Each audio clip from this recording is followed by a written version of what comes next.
The Ninth Hour book, released the 9th day of the 9th month, 2009. Page 194. Animal disease arises.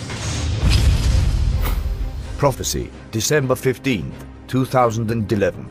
The Lord reveals that a new surge of animal disease will arise on the earth shortly. Zephaniah 1 verse 2 and 3. I will utterly consume all things from off the land, saith the Lord.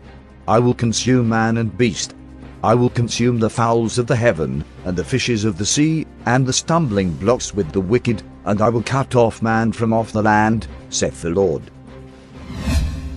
December 31st, 2012.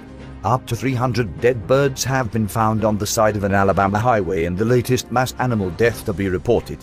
The bodies of the birds, identified as grackles, were found strewn along the I-65 highway. Grackles have also been found dead in their hundreds recently in Arkansas, Louisiana and Kentucky. The one question in circulation from the public is how much longer can scientists keep saying this is normal?